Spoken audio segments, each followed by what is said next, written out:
There is a Solution for That is sponsored by VARC Solutions. VARC Solutions helps small businesses succeed by delivering expert QuickBooks bookkeeping, consulting, quick-base development, and integrated solutions. If you own a small to medium-sized business that uses QuickBooks or QuickBase, the experts at VARC Solutions can help. In business since 1999, with people who care and the knowledge and experience to solve your toughest problems. Visit VARCsolutions.com for all your QuickBooks needs. Welcome back to another edition of There's a Solution for That, where we help small businesses succeed by discussing challenging business problems and best-in-class solutions. Welcome back, everybody, to the next episode of There's a Solution for That. In this episode, we're going to be discussing how to avoid the landmines or the problems that you can get into when buying another company. And the context of this conversation is specifically going to be around buying a bookkeeping or accounting practice. But I also want to share that a lot of the concepts that we talk about in this specific show or episode really can be applied to any other service-based business that you may be considering acquiring. And quite frankly, why are we even talking about this?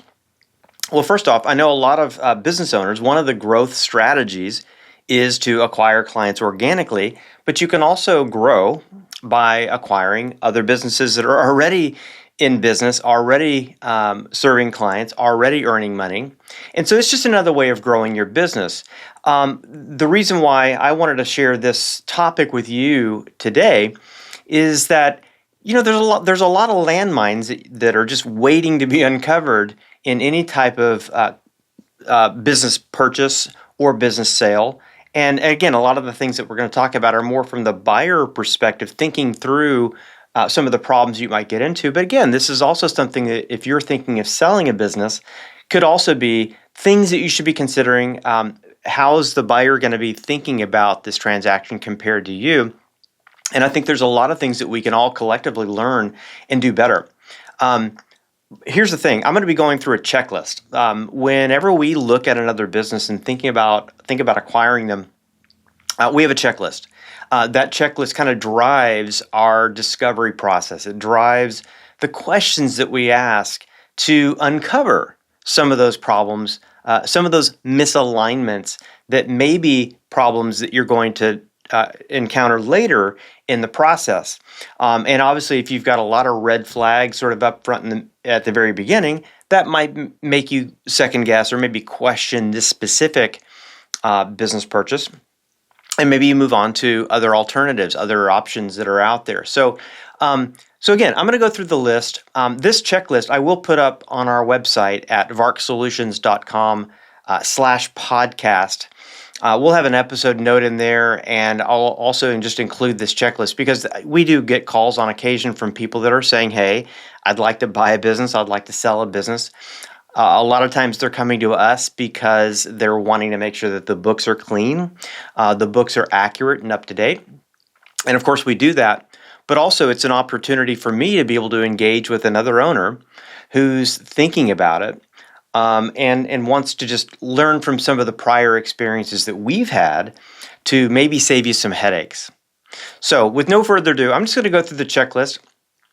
Some of these topics are going to be related to, you know, the person that you're buying the company from. Some of it's going to be about their clients. Some of it's going to be about their staff.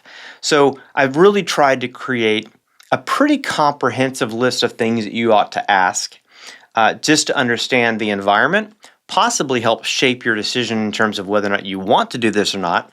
And it also ultimately could affect the amount of money that you're willing to pay for a business too. So let's go ahead and just dive right into it. The first question that I think everybody should ask is, how involved is the current owner in the business? Okay, are they very, very involved? Are they not involved at all? Or somewhere in between? And neither one of those answers could be a deal breaker. However, if you're buying a company from an owner who's very, very, very, very involved, and the business literally would be limping along if that owner wasn't in that business, to me, that's a little bit of a red flag. Because when you buy a business, usually now you're the owner, you're taking on those clients, you're taking on that staff, and the person that is selling the business does. I mean, they want to move on with their life. They want to maybe retire, or maybe they're just onto their next opportunity. So the more that they're entangled into the nitty-gritty details of everyday life at that company, makes it harder. Okay, so that's just a question that you want to make sure that you ask. By the way, here's another good question. It's kind of on the same topic is, when you ask the owner, when was the last time that they took a vacation? And also, how long were they able to take a vacation? Okay, so for example, let's say the owner says, well, yeah, I actually took a vacation last week last month, and how long were you off, outside the business? And they were like, well, I was gone for a day or two. Okay, that's not really a vacation. That's not really unplugging.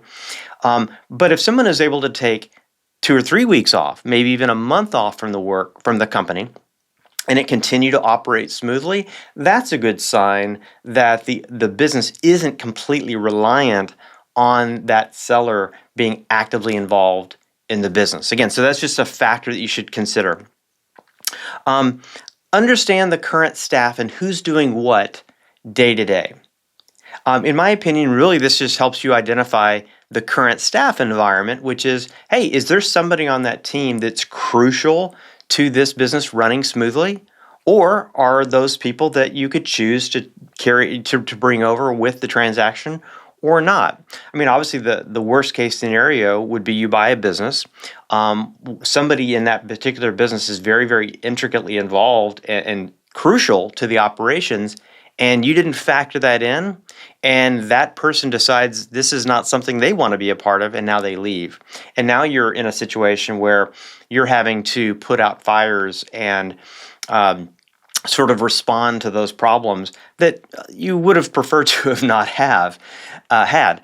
So again, it doesn't mean that there's people that you will or won't take in that transaction. That's obviously a choice you have to make whenever you buy a business. But the heart of this question for me is just understanding what is the current staff environment, who's doing what, who's crucial to the business, who could be potentially replaced with the existing staff in your current company, things like that. Here's another good question, and that's, where is the staff currently located in that company that you're looking to buy? Where are they located? How do they work? So, for example, we've gone through a transaction in the past. A lot of the employees in our company work in an office, right? They come to our office and we all do the work. But let's say you were buying a company and everybody in that company is remote. Okay, there is no office to go to.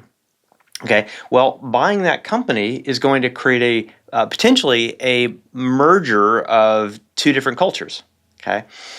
Two different cultures that might be in conflict or might cause some friction. And so what are their expectations? Like, in other words, if there's folks that you want to bring over with that transaction, some of the staff, you want to be mindful of how they're currently working, how they might be working with you after the purchase. Like, if everybody's used to working remote and suddenly you're like, well, in our company, everybody works in the office, so come on in. That could be okay. Okay, or it might not be okay. So those are just some questions I think you should ask to see what's going to really be a good fit. Okay, by the way, and along the same landscape, if you will, is one category of question on that is are they working remotely or are they working in an office? Well, the other thing is, like, what hours do they work? I've known people in past companies that I've been in and involved with where everybody worked 8:30 to 5. I've had others that, Joe is one of our best sales guys, and he really likes to work late evenings, and so he's working, 10 a.m. to 10 p.m.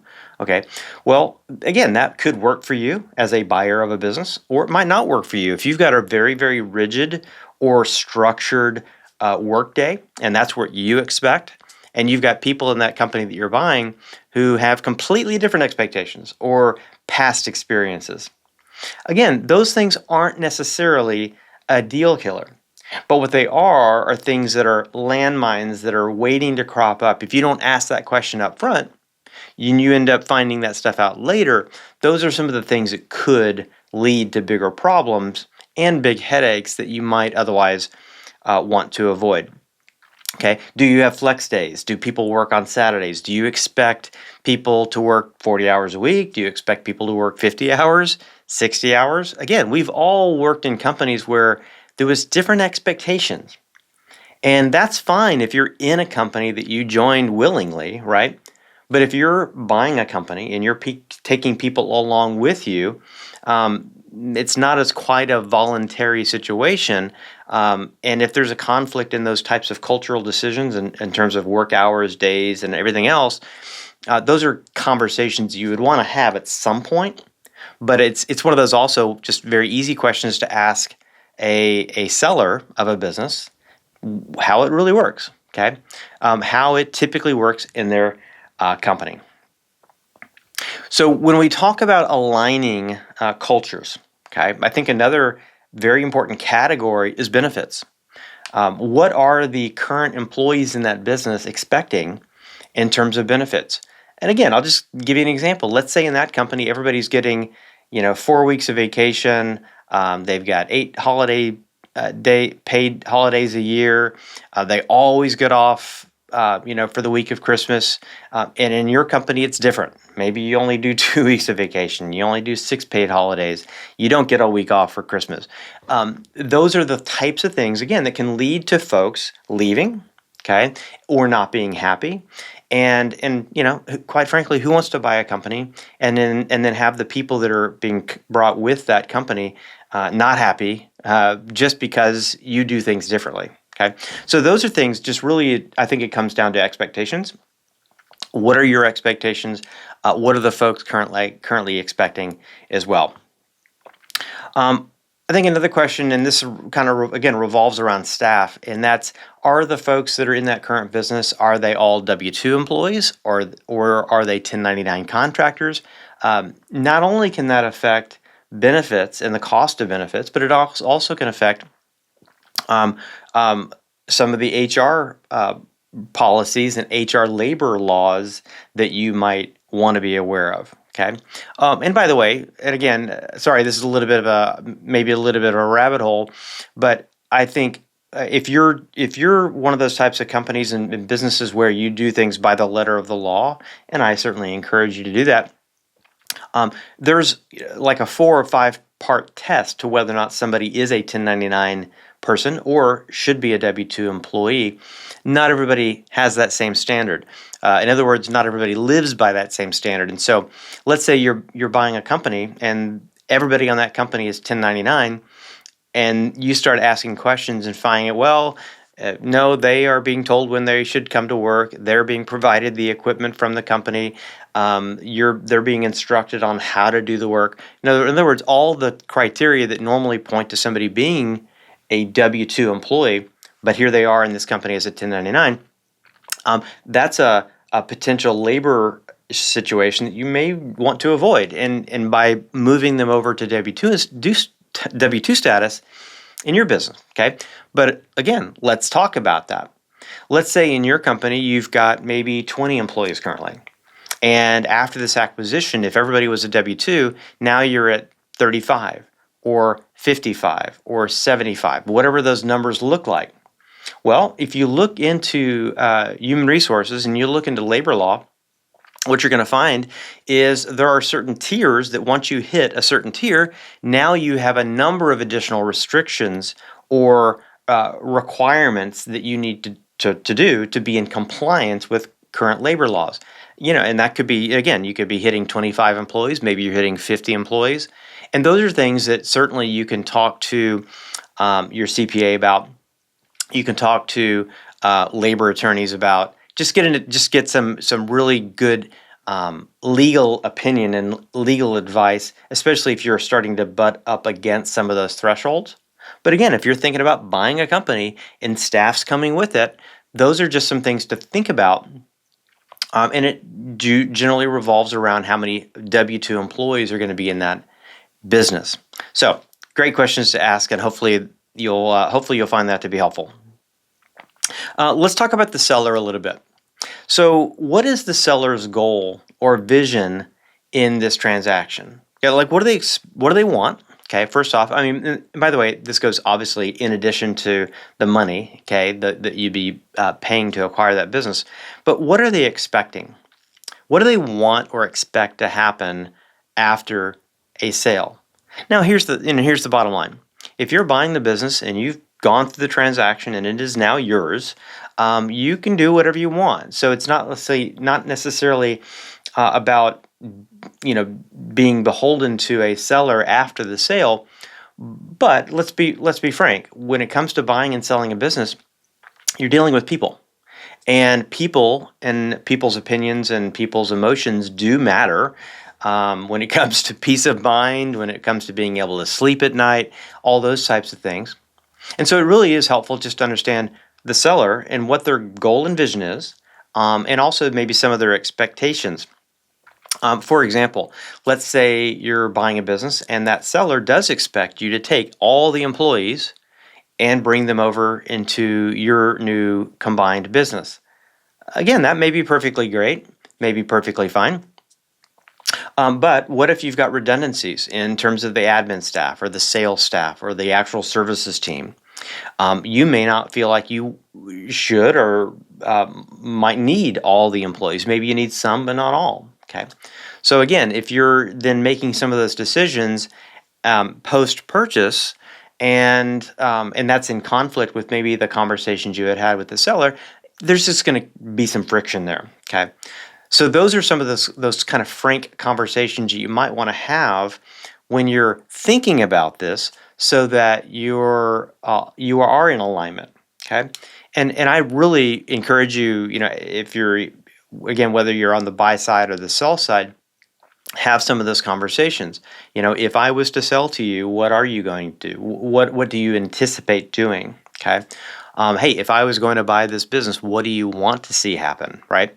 Because quite frankly, let's just be real. A buyer has a choice on what company to buy. A seller has a choice on who they sell to. And in a perfect world, as much as possible, those goals are aligned and everybody's happy at the end of the day. And so I always prefer to be up front with folks and say, look, this is what I expect to happen. This is what I intend to do. Is that in alignment with what you want to see and what you expect? Here's another question related to the seller, and that's, after the sale, what role, if any, does the current seller want to play?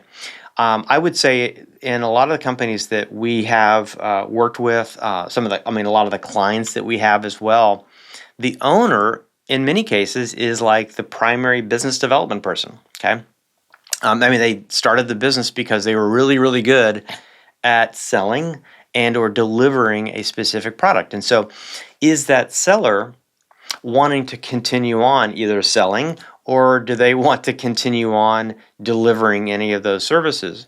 Now, and there's no strict rule here, right? You could define the purchase agreement that says after the sale they're not involved at all. There could be another one that says, hey, they want to play this specific role for at least a certain amount of time. You would obviously expect any seller to be around for a while to help with the transition, and usually that's a year. But I've seen purchase agreements that go 2 to 3 years in terms of that consulting type of arrangement. But what I'm really talking about specifically is if that seller, okay, is thinking about selling the business because they don't like wearing the 30 hats, and all they really want to do is wear the 1 or the 2 or the 3 hats, maybe that's something that they want to continue doing for you after the sale. And obviously it's your choice to say, yes, that sounds great, or no, I don't need that. But again, the seller has a choice, and you want to be mindful of what they want to do. Not that it will change your decision one way or the other, but I think it's one of those helpful conversations to have. Do they work with specific clients that you want them to keep working because they're very, very valuable to that business? Okay, great. Maybe you keep them on for that type of role. I think it probably goes without saying, but I'm going to say it anyways. In most purchase scenarios like this, we're also looking at doing some sort of a non-compete. In other words, Some people are serial entrepreneurs. They spin up businesses, they sell the businesses. They spin up a new business, they grow it, they sell it, and people. Some people are really that's what they love doing. So if that new spin up after the sale could potentially conflict with what you're doing, maybe in the same geography, then that would be something to consider. Obviously, at least a basic non-compete, but also just you could say, hey, this is for a certain number of years in a certain geography. You can't spin up a similar business doing a similar service to similar clients. Those types of things. I think another good question, and this goes both ways. I think a good question is, what is the seller's preferred timing? Okay, what are their expectations on the timing? I speak from personal experience.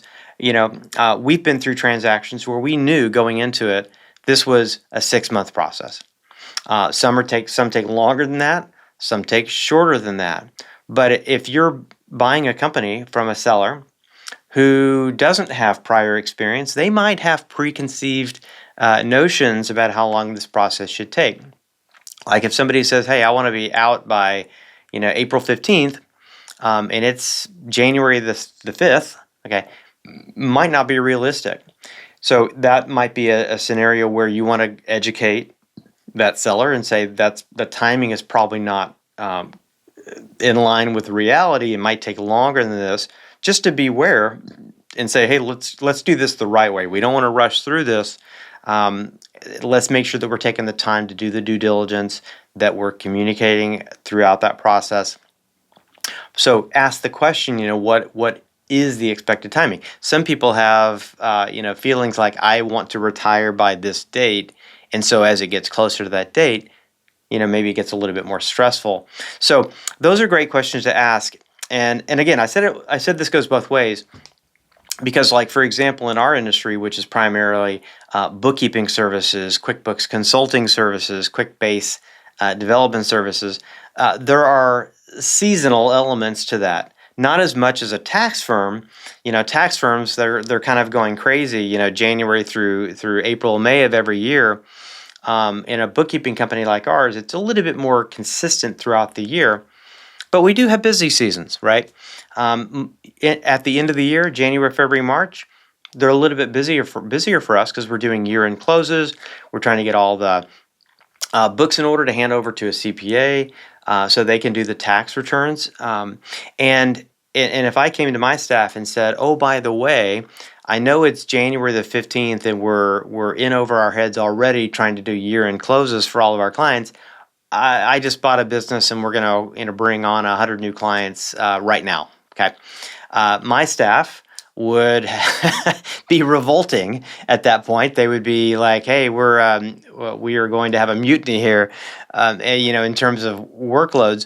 So those are just, again, things to be mindful of. Sometimes there's great times to be making a transaction like this happen. Sometimes it makes sense to delay it. I will say there's never a perfect time. Okay, so get over that. There's never ever a perfect time, but there may be in your industry, in your business, seasonal periods that you want to avoid. Okay, so that's all I'm saying about that. Here's another good question, and again, a lot of this comes from just personal experience and conversations that we've had with different businesses. And here's the question, which is, does the seller have a preference in terms of who they are hoping to sell the business to? Maybe it's a woman-owned business and they want to sell to another woman, okay? Or maybe this business operates in a specific geographic area with a lot of clients in that geographic area, and they really want to sell to somebody that's in that same geographic area, and you're not. Like, hey, this person's in Tennessee and you're in California. If they are hoping to sell to someone in Tennessee, again, it's not a deal killer, but that's one of those things that it's going to be a big hurdle to have to jump over or get through for you to even be a realistic acquirer in terms of the seller's mind. And it might be a lot of wasted time and energy if you don't understand that up front. So just it helps to understand, what their motivation is and why they feel that's important. And what's interesting about this question, especially in today's day and age, where a lot of the work is done or remotely, it may not in reality matter so much in terms of where you are or where your business is relative to the seller and where their business is. But at the end of the day, it doesn't even matter. Okay, if the seller says, "I want somebody that lives in Tennessee or even in my city to take over this business," and you're not in that same city, you might as well move on, because chances of them selling to you are pretty nil. I mean, you could negotiate for 6 months, maybe even a year. You might even have the best price. You might have the best offering, best whatever. They might still not want to go through the transaction. And who wants to go through the process of negotiating in good faith, doing letters of intent, coming up with the funding, going through all the purchase terms, and then find out, well, they just didn't want to sell to somebody that's outside their state. Okay, so those are again really good questions to bring up, and you could argue those things away, but likely at the end of the day, they're not going to change their mind. Okay, if that's one of their hard and firm considerations. I think another question, just to be again ask and get up front some answers to, is, does the current owner have anybody in their family that's expecting to take over this business? If you're a dad and you've got 5 kids, and someone in that family was like hoping at some point you would retire and they would take over that business, that could create some friction. Okay, maybe only in the seller's family that would create some friction. But what if that seller has employees currently working in the business? Now you've got a little bit of a different problem, right? Because if they're part of the transaction, that could create some internal politics that could go wrong. The people that are in the business could poison the well, so to speak, and make it harder to operate that business going forward. And so, again, I think it's just helpful to understand from the seller, okay, what is the dynamic there? Do they have kids that are in the business, or are they completely out of the business? Did they have any preconceived expectations in terms of what their role would be in their future? It might be completely immaterial and not a problem no matter what, but it's worth asking the question to see what the assumptions are in that family. So here's another question. It's related to the one I asked before, but instead of the seller and their ideas of who they want to sell to, like do they want to sell to somebody in their city, I think it's also important to understand where the clients are. Okay, so for example, we're a Texas-based company, and so even though we have clients nationwide, we have a larger concentration of customers in Texas. But since we sell to people, not sell, but since we have clients that we service throughout the country, there's going to be certain states where current sales tax nexus rules would say we're on the threshold of needing to register and pay sales tax in a given city. Okay, well, let's say you were right on the edge of nexus thresholds for sales taxes in North Carolina. And you go out and buy a business that has a lot of clients in North Carolina, and suddenly you're billing more North Carolina clients, and suddenly you're above that threshold. Now you've got to register for sales tax. You've got to start collecting sales tax from all these clients that might not have previously been taxed. It just creates some, it's part of running a business, but those are some factors that you might want to consider. So I think asking the question, where are the clients located, can be helpful for you to understand how that potentially could impact things like sales tax nexus. Are any of the clients in a particular industry or there are a lot of clients that are concentrated in a particular industry? Okay, so let's say you're primarily doing accounting work or bookkeeping work for professional services firms, and now you're acquiring a company that has a large, like 20% of their clients are farms and ranches, and you've never worked with a farm and ranch ever in your entire life.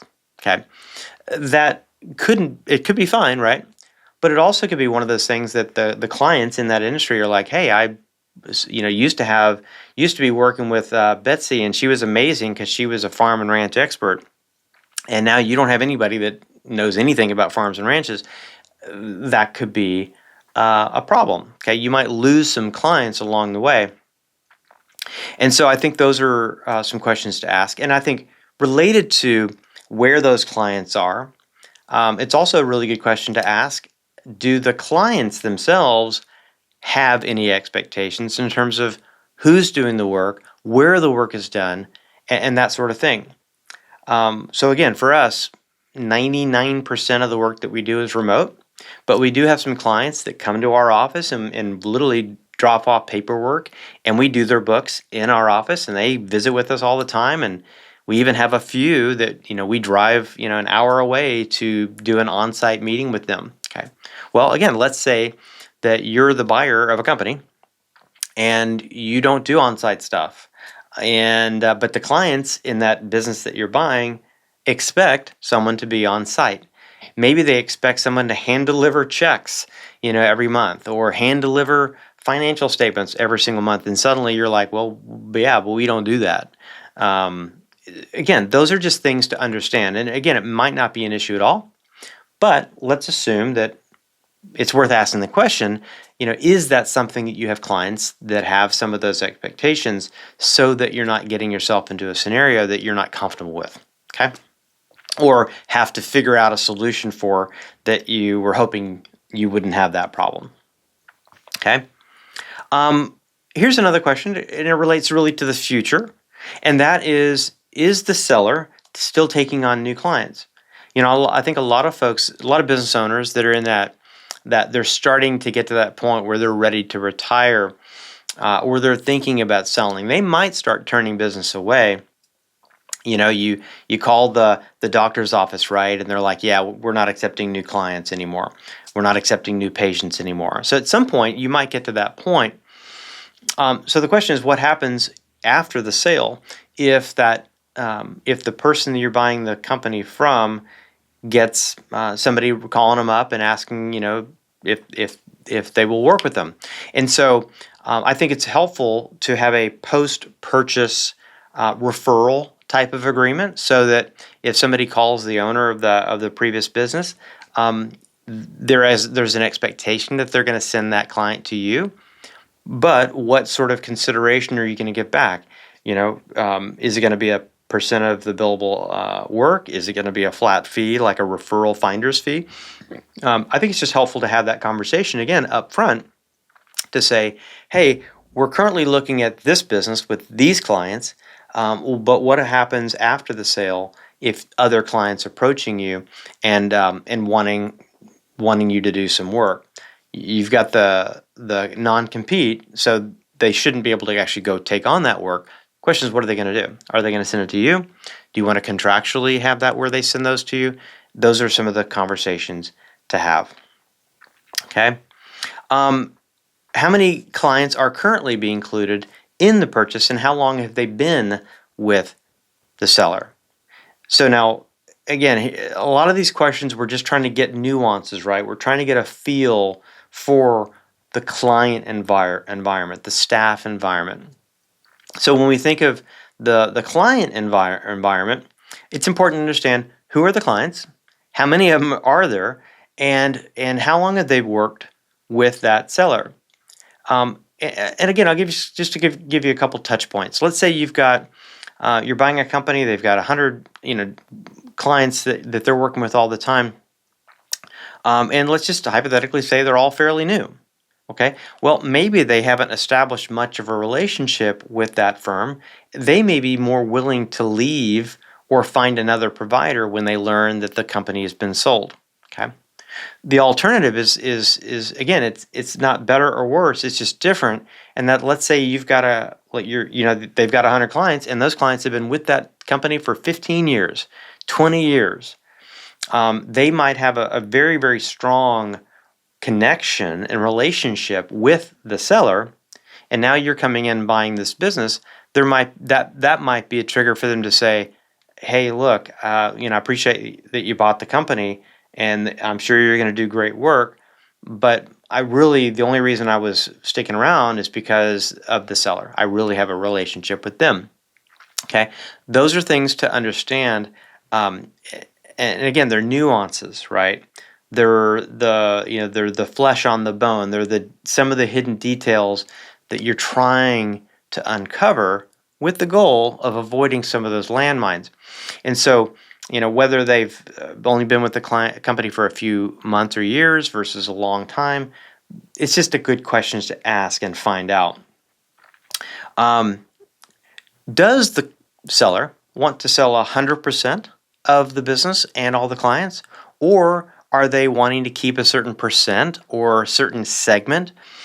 Because not all deals have to be done exactly the same way. I think we pride ourselves when we look at opportunities like this to say, look, there's no one way to do this. There's multiple ways of doing this, and let's just do what's going to work best for both parties.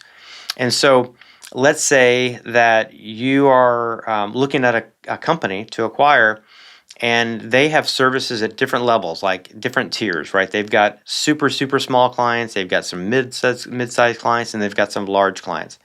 Are you buying them all? Or are you only buying the big ones or only buying the small ones? Those are questions to understand, because the seller might be like, hey, I don't want to, I only want to focus on the big ones. Okay. Or, hey, when I got into business, I said I was only going to service small businesses. And over the last 15 years, we've taken on new clients, and now they're in this mid-market or very, very large size. And that's just not what I want to do. I don't want to work with those folks. Okay. So they might want to keep and continue working with certain sizes while you take on the others. Okay. Again, those are just things to factor in to the decision to buy or not buy. I think another good question is, how did the seller acquire the clients that they have? Again, this kind of goes to the client environment. What are you getting yourself into? So I'll give you an example of what I mean by this. Every day, every week, every month, we're acquiring new clients. Most of the time, 99% of the time, that's just organically, right? Somebody finds us, they call us up, they say, hey, this is what we need. Can you do the work? We work it out. Everything is great. And so we organically are going to grow. Just like if you're an optometrist, somebody's in your neighborhood and they need a pair of glasses, they're going to call the person that's probably local and just organically start working with them. Okay. The client had a choice on who they wanted to work for or work with. Okay. Was the client referred to that seller? Okay. In other words, if you've got a very relationship-based business that you're looking to buy, and the clients have very strong referral relationships, my buddy Bob had referred me to Sally the CPA. He didn't refer you. He referred Sally the CPA. I want to continue working with Sally the CPA even though you're buying the business. Those are things to just understand. Again, what you're getting yourself into, what is the nature of some of those client relationships. And if it's only a few, no big deal. But if that's a pretty strong part of that company's culture or environment, those could be not just red flags, but those could be problems later that you'd rather uncover up front. And by the way, on that same topic, you might not be the only buyer that is buying this company, and obviously the clients that go along with that. It could be that the company that you're buying, they've been doing the same thing for years. And so, hey, how did you acquire the clients that you have? It's just a good open-ended question. Tell me about how you've acquired your clients over the last 5, 10, 15 years. Because if they say, well, one of our strategies to grow is we've been buying and gobbling up all these other businesses. And so, yeah, we've got 1,000 clients now. And, most of them were acquired through or came on to be clients through acquisition. Again, I never ever say that's going to kill the deal regardless. But I want to know that story before I really go deeper into the conversation. putting yourself in the shoes of a client, which is the most important part of every business, and that's, does that client feel like they're a pawn? Back in the, I say back in the old days in telecom, where every telecom company out there was gobbling up other telecom companies, which gobbled up other telecom companies, which gobbled up other telecom companies. It was a bloodbath in the telecom industry for many, many years, and probably still is today. But if a client is getting a notice in the mail every 3 to 6 months saying that, oh, by the way, so and so new company is taking over the servicing of your account, that's a frustrating thing. And again, if it's only happened once, or maybe it only happens every 5-10 years, maybe it's not a deal. Maybe it's not a problem. But if this client has been moved, through different companies over the last 5 years several times, it just could create a little bit of a jaded scenario. I don't ever want clients to feel like pawns in somebody else's game, and so I think those are just good questions to ask. All right, so again, let's go a little bit deeper into clients, getting inside the clients' heads, because just because you're choosing to buy this business doesn't mean the clients all have to go along with you and what you want. Does the client know who's doing the work? Okay. Again, some companies, this is very, very transparent. Everybody knows who's doing what. Other companies, no, there's no clue. I mean, there's no transparency whatsoever in terms of who's doing the work. And again, that can go both ways. If you're acquiring staff along with a business, doesn't really matter. If they know that Jane is doing the work and Jane's coming along with the sale, and Jane continues to service that client, I think we're all good. Okay, but if the client is used to working with Jane and Jane's not part of the deal, that's a potential problem that might show up later when Jane reaches out to that client and said, oh, by the way, yeah, the company just got bought. I don't like those new owners. You want to work with me? And suddenly you've lost a client that was legitimately part of that sale. Those are frustrating things. They're also real things. Those things happen. And, there's not a lot of protection you can have to that. If you're buying a company, you can have in the purchase agreement with the seller what they can or can't do, but you really, truly can't restrict what an employee of that company can or can't do legally, right? Contractually. They're not a party to the sale. And so they can still go off and take or acquire those clients on their own, start up their own business, right? And take some of the clients with them. And so I think, again, going back to the central question there, which is, do the clients know who's doing the work, and what is that relationship like? Okay. So I think one of the earlier, maybe even one of the first couple of questions that I asked was, understand, if you're buying a company, who's working in that company, who's crucial in that company to keep, right? And if you've got certain people that are very strongly related to the clients or have a strong relationship with those clients, those people might be part of the decision that you want to make sure that you bring with you, because they're instrumental in keeping those clients that you're obviously spending money to acquire through this acquisition. Okay. Related question. Okay. Are any of the current staff members in a position to take over that business? Are any of the current staff members in a position to start up their own company? In every business, there's going to be really, really strong players, and there's going to be other people that just show up and they do their jobs, but they don't have that same sort of skill set to start a business or to grow a business. They might not have that same ambition to go the extra mile and take on that type of risk, but there might be, right? And so if you've got anybody in that business that is potentially capable of taking over that business, I think that's a good conversation to have with the seller up front by saying, hey, who in the business could potentially, run this thing? If it wasn't you, who else could that be? And at some point during this process, even before you seal the deal, so to speak, having conversations with some of those key players to say, here's what you intend to do, here's how you expect this to work, would be good. And then just making sure that the communication plan is factoring some of that stuff in. Okay. Again, you don't have any guarantee on that. You don't have as much protection in terms of that, what happens with existing staff in terms of their relationship with the clients, but you can at least have conversations and try to get, people-to-people type of understanding that could minimize some of that type of stuff happening. All right, so what about the clients that are being acquired? Are any of them under an annual agreement? Like, in other words, is there an agreement in place that says you're doing this type of work for this amount of money every single month? Is that under any sort of contractual agreement? Okay, or is it just handshake type of deal? Or you emailed and said, this is what we're doing.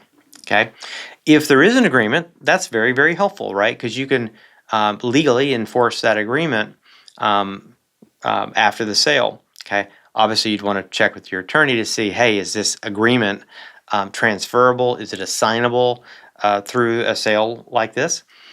Can I hold these clients to the agreement that they've already signed with the seller? Okay. Is there any type of annual recurring renewal or expiration date on those agreements that you need to be factoring in? And in fact, quite frankly, I would just get a copy.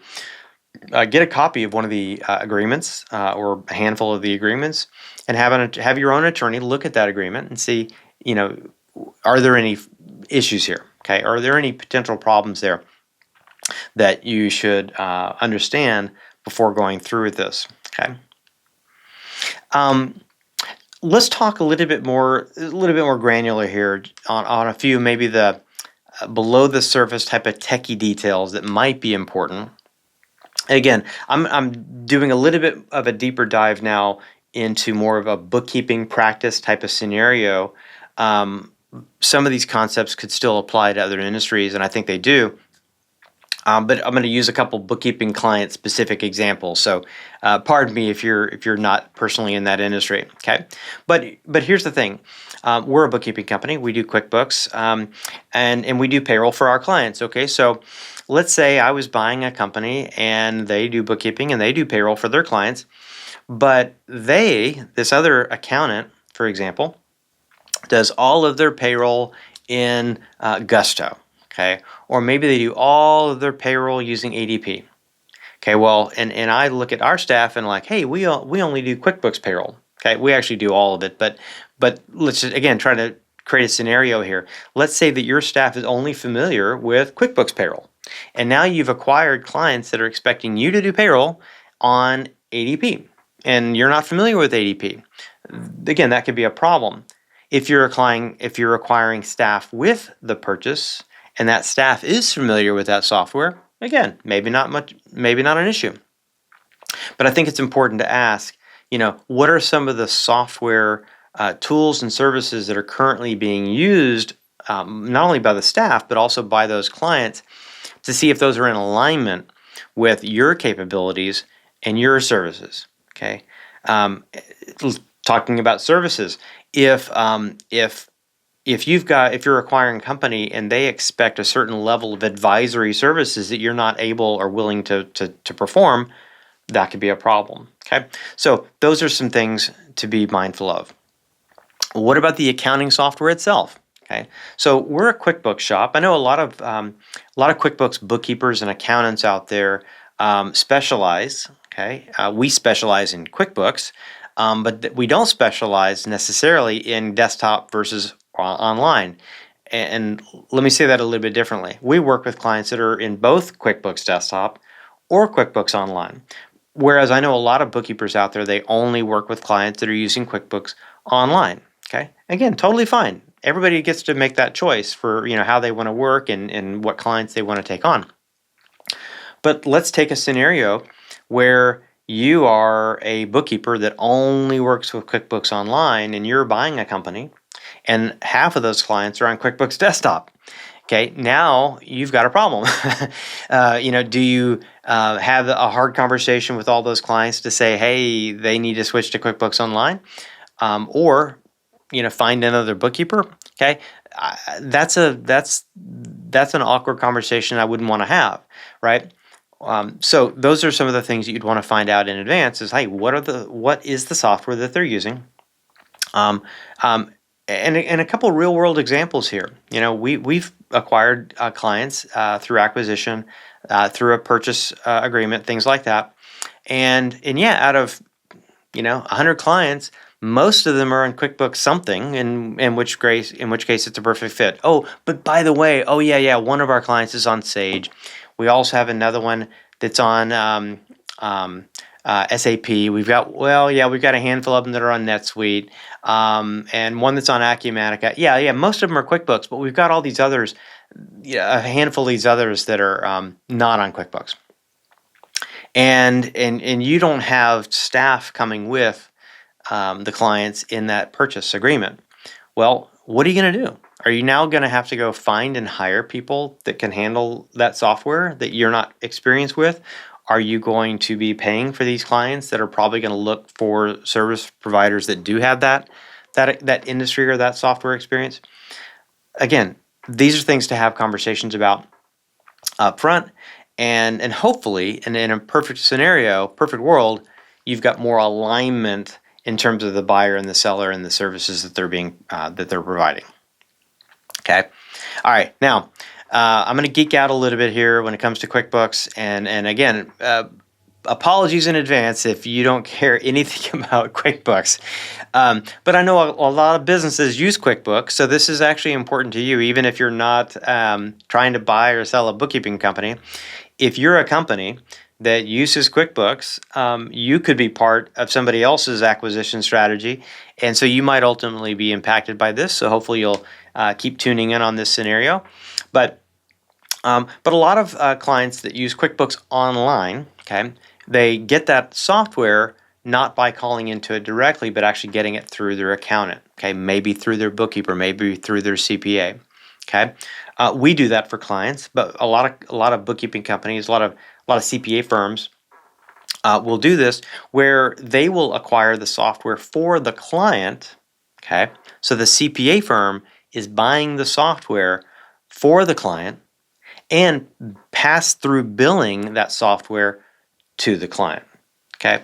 And again, I'm going to try to make this super simple, even though it is a little bit granular in detail here. But let's say I was providing a service, just using round numbers. Let's just say I was providing a service for $500 a month, and there was a software cost component of that, which is $100 a month. So I might be charging my client $600 a month. Okay, $500 for my services, $100 for the software. Okay, first off, does the client realize that $600 includes the software or not? Okay, maybe they do, maybe they don't.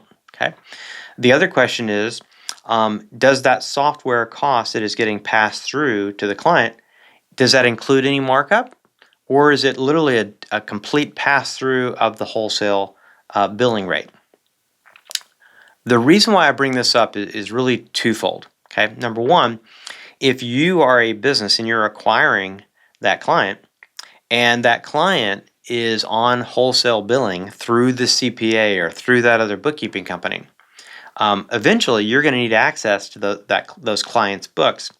Well, if they're under the umbrella of a CPA, that CPA is going to have to kick that client out of their books, out of their accountant edition, so to speak, which means that the billing relationship is now going to transfer to a direct billing relationship between Intuit, okay, the maker of QuickBooks, and that client that uses the software.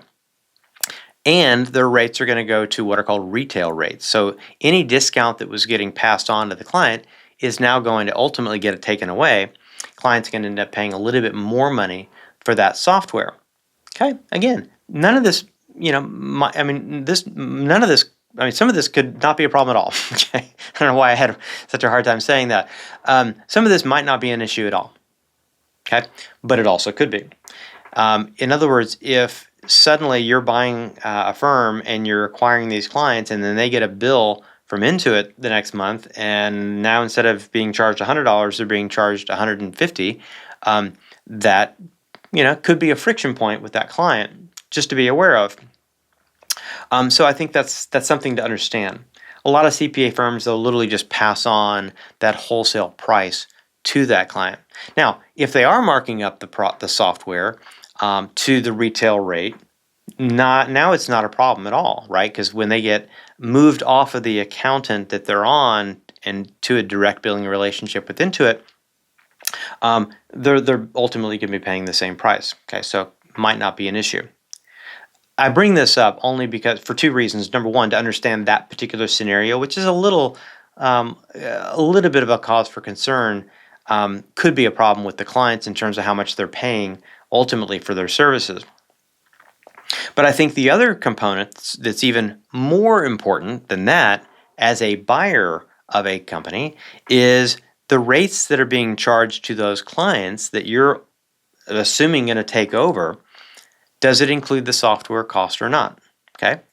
So in other words, if you're looking at a sales by customer summary for the last 12 months, and the sales by customer summary includes software costs that are going to go away as soon as you buy that company, well, you might have based your purchase price or offer on the grossed up total sales, when in reality, if you took out that software cost, it was just getting passed through to the client, and now the sales actually are 80% of what was communicated up front. Okay, well, now you've just overpaid for a company, and now you're going to, well, let's just say it's not going to be as much fun as you thought it was going to be.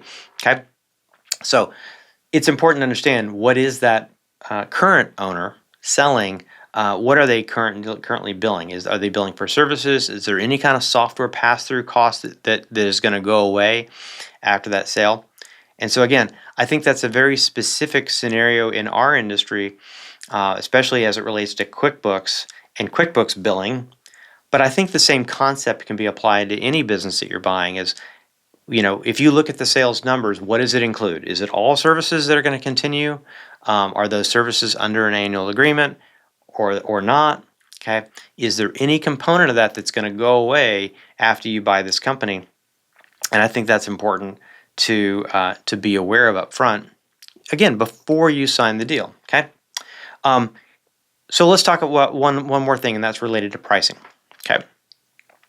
And again, I'm going to use another example that's, again, it's in our industry, but I think the concept really truly applies to any service-based business that you're selling or buying, and that is, how much are you charging for the work that you do? Okay. In our industry, I will tell you this: we're not the most expensive company out there, and we're not the cheapest company out there. Okay, we're somewhere in the middle. Okay, I've known QuickBooks consultants, bookkeepers that charge 3 times what we charge, 5 times what we charge. I've also encountered individual, mostly solopreneur bookkeepers that are charging much, much, much less than we charge. Okay, sometimes it's like, how much do I value myself as a service provider? How much value do I feel like I'm providing to this client? So some of that's gets down to self-worth and that type of thing. But there's different ways of billing for services. Fixed rate, hourly, value based. I mean, there's so many different ways that a company can say, this is how much we charge our clients, and here's what that's based on. But really, I think the what I'm getting to here in this part of the conversation is, what are the clients currently paying, and what would you quote that same client if they called you up out of the blue and said, hey, I want you to do exactly the same work? Are your rates in alignment? Okay, that's the central thing here. Are your rates in alignment, or are they wildly off in one direction or another? Okay, again, I'm going to use some generic numbers here. But let's say that you were looking at buying a company, and whatever services are being provided, let's say it's hourly billing, and they are used to providing those services for, say, $100 an hour. And in your company, you charge $120 an hour. Okay, Again, I don't care if it's a bookkeeping company, a CPA firm, an architecture firm, a design engineering firm, whatever. What's the rate that you're charging? If the company you're buying usually charges $100 an hour and you come in and you're like $120 is our minimum, that's how much we charge. Now you acquire these clients, and at some point you're going to be like, well, we've got to raise these people's rates. Okay. Well, how are those clients going to react when you increase their rates by 20%? Okay. Again, not always the happiest, funnest conversation to have. So if the company that you're buying has lower rates than you, that is a potential problem down the line with clients leaving when you try to ultimately raise them up to what you currently charge. Okay. The opposite is also true. Let's say that the company that is that you're buying normally charges $100 an hour, okay, but you normally charge clients $80 an hour, okay? So now it's the reverse scenario where they are being charged more than you probably would charge them. Well, you can maintain those rates. Your profitability is going to be higher than your current client base. That's not a bad thing, okay? Especially if you retain those clients. And not that I would advise this necessarily, but if that scenario is true, you could actually go in and say, hey, I think you've been overcharged. We're going to lower your rates.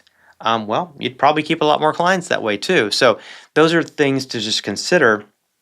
That would create a lot of goodwill, I think, with the clients that are coming over.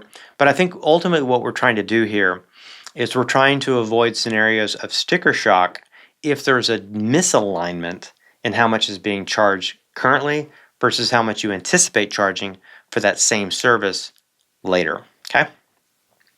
And so, by the way, we're almost through the checklist. You can see there's a lot of stuff here. And again, just a kind of a reminder, we will put this checklist on our website at varcsolutions.com/podcast.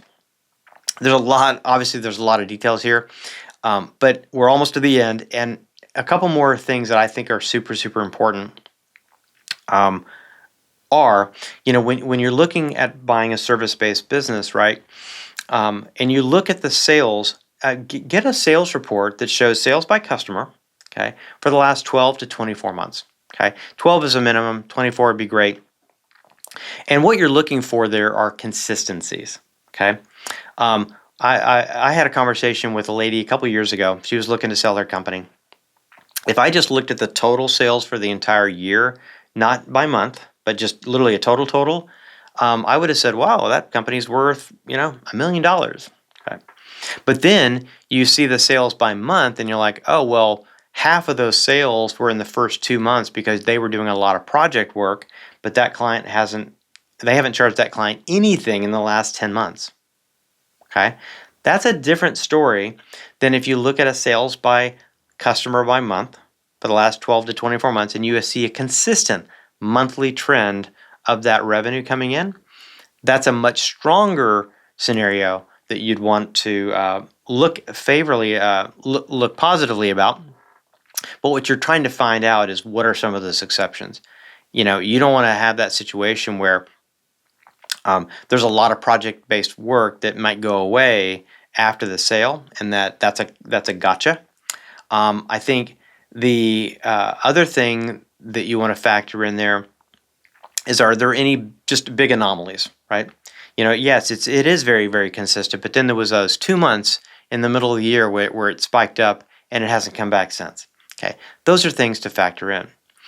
Related to that, again, let's say you've got a list of 100 clients and 90% of them are getting charged, let's just say $300 a month or $400 a month, and that's the bulk of the revenue, or a large percentage of it. But in reality, you look at that sales by customer summary and there's like 5 clients, less than 10% of the clients that are actually making up 50% of the revenue because their rates are so much higher or the volume of work with those clients is so much higher. Those are the types of things that you look at and go, okay, well, I need to discount the purchase price because I'm at risk if any of those big clients choose not to come over with us. The value of that business is going to be significantly down. So I think those are just some some really, really good reports to get, in addition to financials, is to get that sales by customer summary type of data. Okay. How much time does it take to service those clients? So now we get into a little bit of time tracking. And again, I know this is very granular, but these are some of the types of things that I want to know about. And I think they're important at the end of the day, is how long does it take to service that account relative to how much is getting charged? Okay, at the end of the day, there's going to be an effective rate in there somewhere.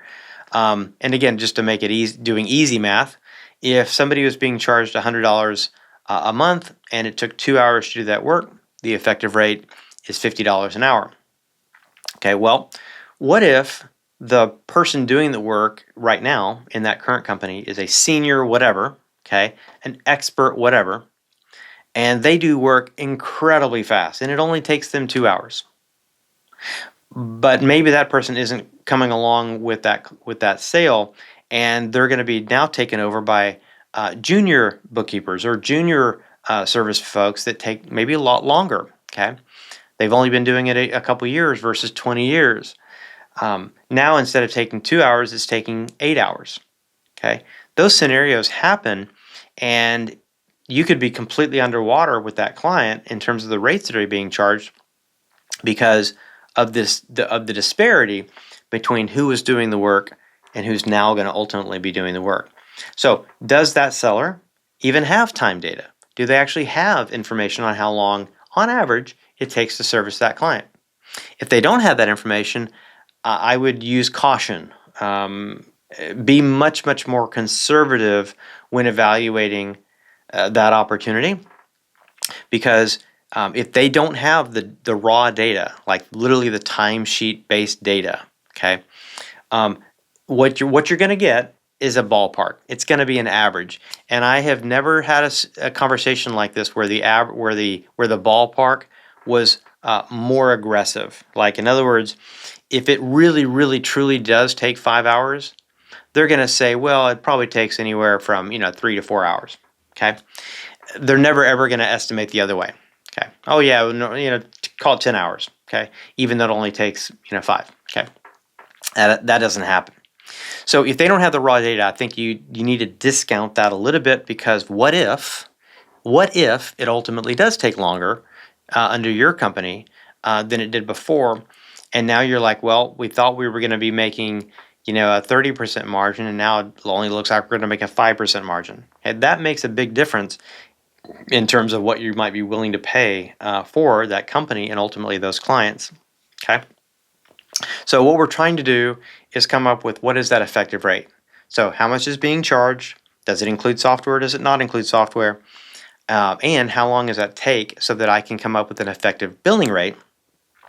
And then I'm just trying to then take that number and compare it to what we're charging our clients to see if we're in the same stratosphere. Okay, are we on the same planet?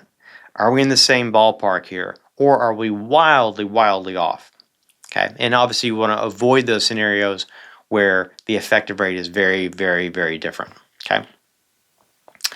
All right, last 2 questions on my checklist. We are almost done, and that is, hey, when was the last price increase? Okay, and again, this doesn't necessarily make or break anything.